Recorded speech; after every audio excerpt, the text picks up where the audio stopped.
Buenas tardes. Iniciamos hoy la segunda mesa de trabajo dentro del curso Apuntes para la Historia de la Ciudad de Badajoz, en la que hemos querido trabajar fundamentalmente aquellas investigaciones últimas que se han realizado sobre el tema de literatura en el siglo XIX y sobre todo, como sabéis, la fecha conmemorativa de 1812 y la arquitectura en este periodo del liberalismo también en Badajoz y en Extremadura. Hoy nos acompaña en la mesa Isabel María Pérez y tendremos también la oportunidad el próximo lunes 26 de la charla sobre la arquitectura que dará José María Pedraja. Presentar a Isabelita, porque a mí me gusta llamarla así, Isabelita. Aquí hay varias Isabelitas que son mis amigas y todas son Isabelitas.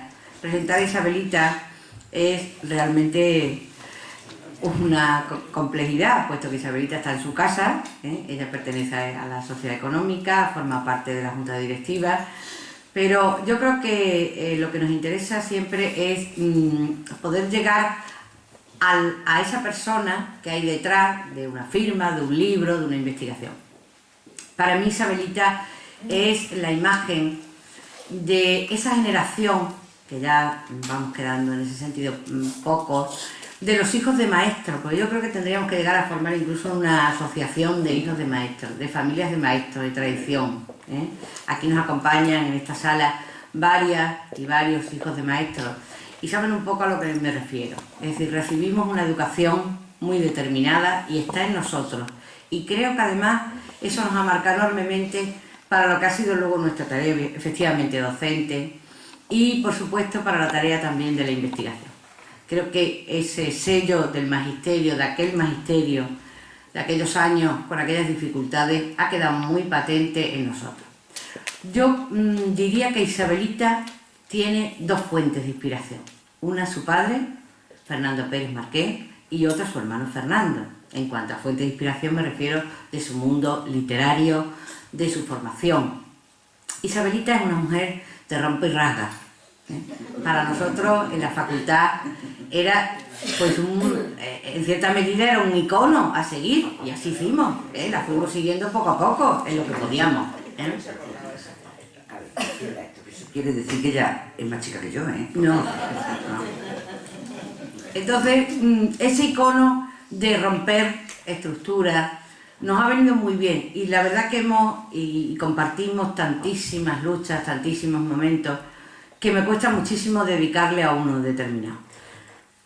Hoy, afortunadamente, volvemos a compartir otra nueva brecha, y es el Instituto San José, de lo cual hoy estamos aquí, buena parte del claustro, formado por el mundo femenino y masculino, porque se ha hablado también de que solo han venido mujeres, y masculino también, una gran representación del instituto. Isabel es licenciada en Historia y en Literatura, es profesora titular en el Instituto San José de Badajoz, es secretaria de la Asociación de Escritores, forma parte de la Asociación de Mujeres Progresistas, etcétera, etcétera. Forma parte de la Económica, es un largo etcétera de asociaciones, de compromiso. Yo diría que compromiso, que es lo fundamental. Ese compromiso social, ese compromiso de cada día, también lo tiene evidentemente con la literatura. Y con quién mejor que buscar un personaje emblemático para la literatura del siglo XIX, como ha sido Carolina Coronado. En eso se ha basado su investigación, y el primer libro que se publicó fue Carolina Coronado, Epopeya de una mujer, en el año 86. Después publicó Con 100 ojos al Guadiana, y volvió a publicar sobre Carolina Coronado con un título Del romanticismo a la crisis de fin de siglo, que de alguna manera nos acerca a lo que hoy escucharemos, del año 99. Ha participado en cantidad de revistas, de libros, sobre todo tipo de literatura especializada, ha participado en las ordenanzas de Villalba, y hay un tema también muy interesante que es la condición femenina en las cartas de Carolina Coronado a su maestro Juan Eugenio Hausenburg. También ha realizado un trabajo interesantísimo de investigación sobre el Liceo de Badajoz, un foco de cultura y de progreso al mediar el siglo XIX. Y luego se ha ido centrando más en el ambiente literario. De alguna manera, lo que queríamos precisamente en esta mesa que se inicia hoy, tanto la de hoy como la del lunes, es ese pensamiento, ese ambiente literario y artístico que la ciudad tiene en el siglo XIX. Bueno, yo creo que no tengo nada más que decir, sino que ella hable, que lo hace estupendamente, y es un placer poder estar aquí con ella y seguir en esta brecha. Gracias, Isabel. Por Dios. Y hay que aplaudirla. Que no se entiende. Ah, sí. Yo es que estoy así un poquito en estos momentos entre emocionada, desconcertada, agobiada. Primero porque es verdad que me ha recordado una cosa que para mí es un orgullo, pero no siempre lo tengo presente, que es...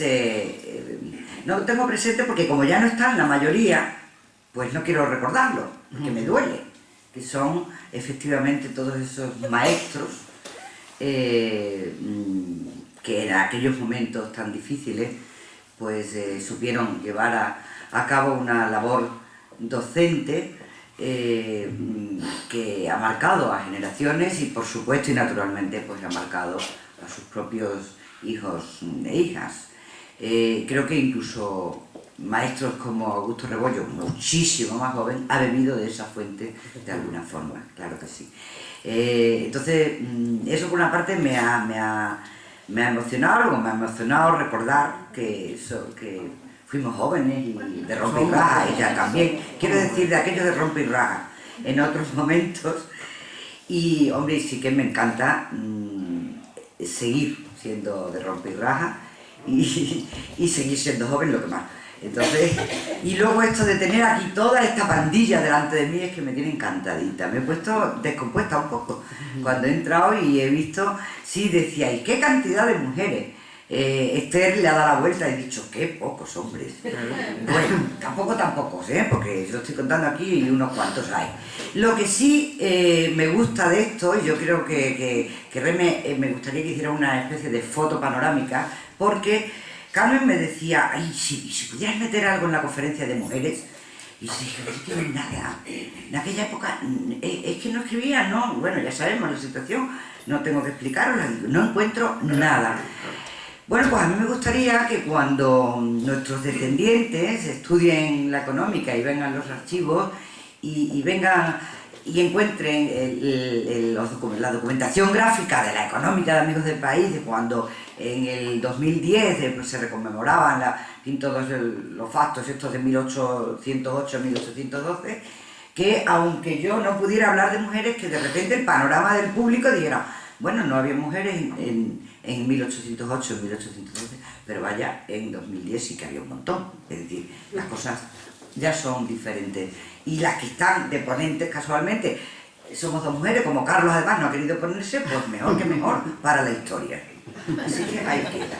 Bueno, lo que sí es de comenzar diciendo que al cruzar los umbrales del siglo XIX, que es cuando voy a empezar yo a hablar, pues aún se podían vislumbrar en el panorama español las luces de la Ilustración, de las que a Extremadura, desgraciadamente, apenas se llegaron pálidos reflejos.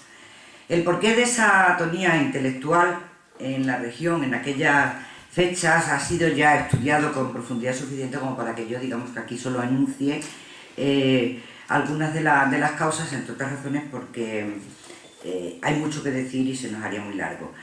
Por una parte, había un desarrollo escasísimo del aparato de producción libresca, por lo que los escritores, o los que querían ser escritores, tenían que publicar fuera de la región. Es verdad que sí, hubo algunas imprentas en Plasencia, en Badajoz, en Llerena, pero el grueso de la producción de estas imprentas pues, se centraba en la impresión de circulares oficiales, documentos de papel timbrado, en fin, este tipo de cosas, de organismos oficiales. Porque, por otra parte, es que no había demanda de lecturas, esto es otra segunda circunstancia.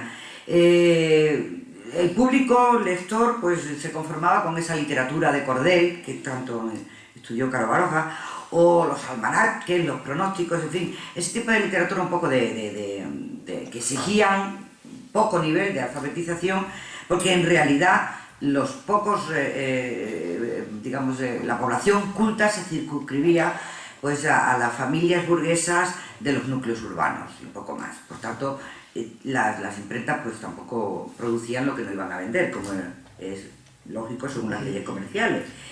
No existían tampoco bibliotecas abiertas al público, había bibliotecas privadas de las casas de la burguesía, de la nobleza, pero no había bibliotecas abiertas al público. Y establecimientos libreros pues también muy pocos, y de los pocos que tenemos constancia pues vivían casi en precario, precisamente por las casas de clientes, y para colmo porque estaban perfectamente vigilados por la Inquisición de Llerena, con lo cual poca cosa. Los jóvenes, por otra parte, que tenían aspiraciones universitarias, tenían que salir de la región a estudiar fuera, porque aquí no había centros de enseñanza superior. Con lo que universidades como Salamanca, Sevilla o Madrid, pues prohijaron a talentos, muchos talentos de Extremadura, que por su parte, como es lógico, también aprovecharon las infraestructuras foráneas que aquí no tenían para publicar todo lo que se refería a la edición, a la recepción de sus obras, a las imprentas y desde luego a un público lector que aquí escaseaba. Por otra parte, esos mismos estudiantes que estaban fuera se quedaron en muchos casos fuera también, no regresaron porque sus propias carreras profesionales los mandaban a la diáspora, lo que yo llamaba la diáspora intelectual extremeña de aquella época. Y un ejemplo claro de esta diáspora lo tenemos, por ejemplo, en la creación de un periódico madrileño de divulgación científica y novedades literarias que se llamaba Variedades de Ciencias, Literatura y Artes, un periódico que editaban en Madrid entre 1803 y 1805 Manuel José Quintana, que era madrileño pero de padres hijos de Cabeza del Buey, o por ejemplo Juan Álvarez Guerra, miembro de una familia ilustre de intelectuales y políticos de Zafra, de los que iremos hablando a lo largo de esta charla. Conviene además recordar que Juan Álvarez Guerra, que se quedó a vivir en Madrid después de graduarse en Salamanca, había traducido entre 1797 y 1803 el curso completo o Diccionario Universal de Agricultura con adiciones y comentarios al original francés. Y es importante tener presente el título de este libro porque la cuestión agraria, tan estudiada por la literatura proyectista de la Ilustración con el informe de la reforma agraria de Jovellano como quizás el paradigma, pues va a ser uno de los asuntos que heredados de la Ilustración que más va a tratarse en Extremadura, porque como señaló Fernando Tomás Pérez González, fue precisamente esta modalidad de ensayo, esta de los arbitrios hacendísticos, memoriales y proyectos, la que dio sus primeros frutos en Extremadura. Se entiende que fuese así porque todos ellos venían a formular una respuesta apasionada, urgente y subjetiva ante la gran miseria y la ignorancia suma que padecían los sufridos extremeños. De manera que se entiende esa preocupación por la cuestión agrícola. Y como he dicho, hablamos de la diáspora intelectual extremeña. Habría que empezar hablando de algunos de estos extremeños que estaban, además de Juan Álvarez Guerra, otros fuera de Extremadura. Por ejemplo, todavía estaba en la Universidad de Salamanca bajo Bartolomé, José Gallardo, natural de Campanario, de cuya formación ilustrada, todavía ilustrada, no tan del liberalismo, pues nos daba cuenta el soplón del Diarista de Salamanca, que era un periodiquito escrito por él mismo entre los años 1802 y 1803. A lo largo de 7 números fue sacando a la luz trabajos en verso y en prosa, algunas traducciones también, en los que ya afloraba su vena satírica, por la que luego sería tan conocido, y además por los asuntos, su interés por los asuntos ideológicos y políticos de la época. Pero hemos de tener en cuenta que estos proyectos juveniles de Juan Álvarez Guerra o de Bartolomé José Gallardo no fueron fruto exclusivo de su talento individual, sino también fueron el resultado maduro de quienes desde las cátedras salmantinas habían emprendido decenios atrás la imprescindible renovación pedagógica. Y ahí también, en ese punto, hay que citar a varios insignes extremeños, quienes desde la responsabilidad académica que a cada uno le cupo, pues supieron cultivar la inteligencia de varias generaciones de universitarios e insuflarles además su espíritu y sus afanes y su entusiasmo reformador. Tengo que empezar refiriéndome naturalmente a Juan Meléndez Valdés, porque sí es verdad que se encontraba entre los partidarios del progreso, Ya sabemos que a la hora de elegir entre unos invasores reformistas y unos patriotas, en muchos casos aliados con la reacción, pues él optó por el partido afrancesado.